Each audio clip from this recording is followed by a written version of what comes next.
Hey guys, Rob here. In this video I'm going to talk about this role of the support player and how as an IGL we can figure out who that's going to be for our team, and then how we want them to play throughout the round, and how we want them to work within the team. And hopefully this is kind of a help not only to IGLs but also to support players about how to play. And what kind of their job should be and what they should be thinking about during a round. So the main thing that support players need to know, the most critical thing first is that they need to know all the utility, or as much as possible.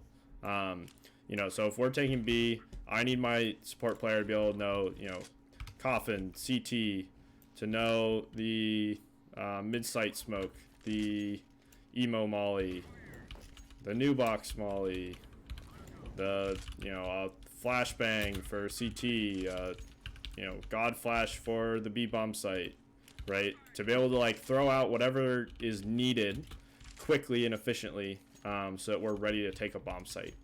And that when this player is able to very quickly and easily throw all these bits of utility when needed, and ideally without even asking, which I'll get into, is that rounds are going to move a lot smoother.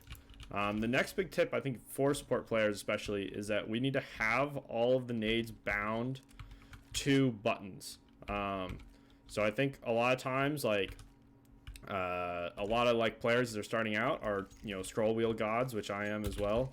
But that for the actual pieces of utility, like for a flashbang, I have it bound to Q, so that no matter where I'm at, I can just hit Q real quick and my flashbang's out and I'm ready to throw it for a teammate. And this should really apply to all players to make their game more smooth, but especially for support players, if someone desperately needs that flash mid, you can whip that out real quick and throw a flashbang for them easily.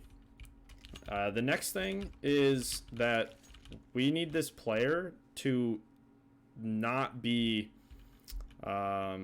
the worst player on our team. We actually need, I think a lot of times teams will throw the worst player on the team into this role. They'll say, hey, you're not the one that can go out here and shoot and kill everyone, entry frag and stuff, which is fair. But that if we put all the support onto a single player that doesn't have as good of an understanding of the game as the rest of the team, we're setting that player up for failure, but we're also setting the rest of the team up for failure. Because instead of them being capable of, throwing utility when they understand it's needed, everyone needs to ask for it. And that this is going to be a big learning process for that player. While they're also already struggling with a bunch of other things, which may be aim, learning the game, the learning team Counter-Strike, that kind of stuff. That if, we should ideally put this role into a player that we trust a lot and that we want alive late in a round, because we think about it, they're probably throwing utility and they're probably entering a bomb site around 4th or 5th, I'd say, and that this is going to be a good situation for them, and that we have a player alive late that understands what's going on, but also a player that's able to understand how Team Counter-Strike works and when people need utility.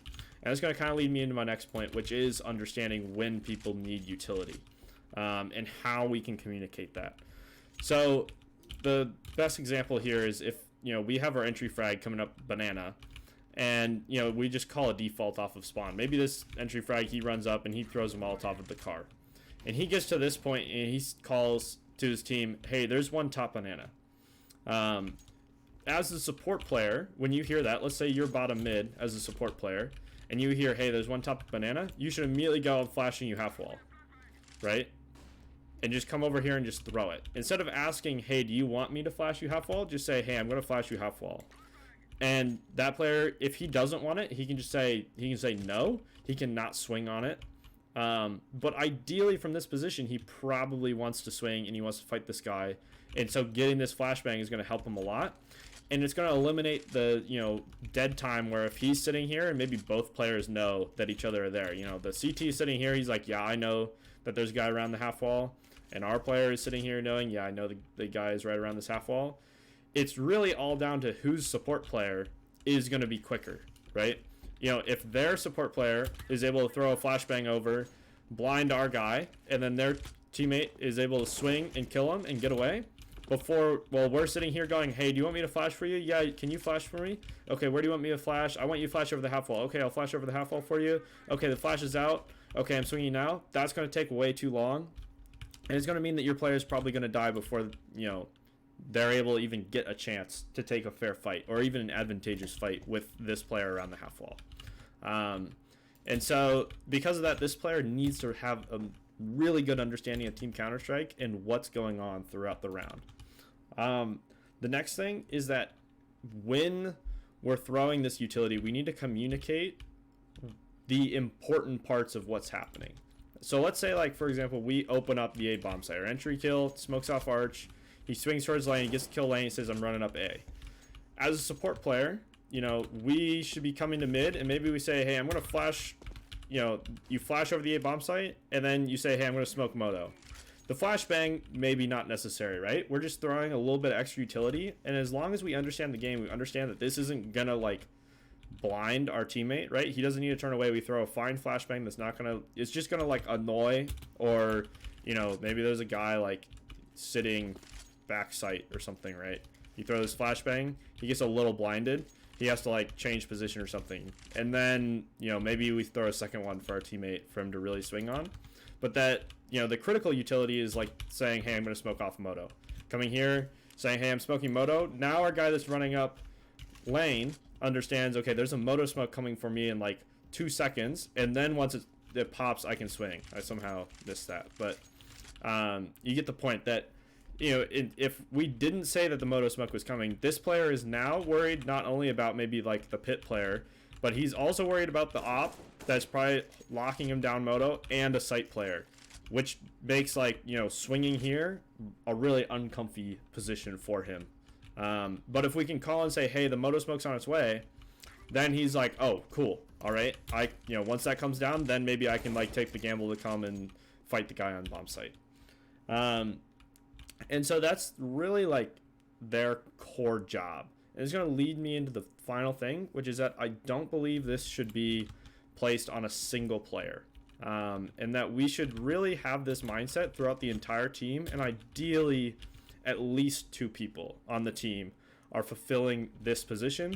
You know I talked about, like, styles and stuff in one of my earlier videos, but that if we need to designate, you know, who is leaning, you know, towards that more passive part on our team, and those are the kind of players that we want to, like, put in this role and say, okay, I need you to learn all these bits of utility and some extra utility even if needed, and that you're going to be later out into the bomb sites, and I want you throwing this utility and helping these players that we have that are more aggressive, that are going to be fighting towards the bomb sites, and, you know, so they can keep their gun out and you can be throwing the utility to help them.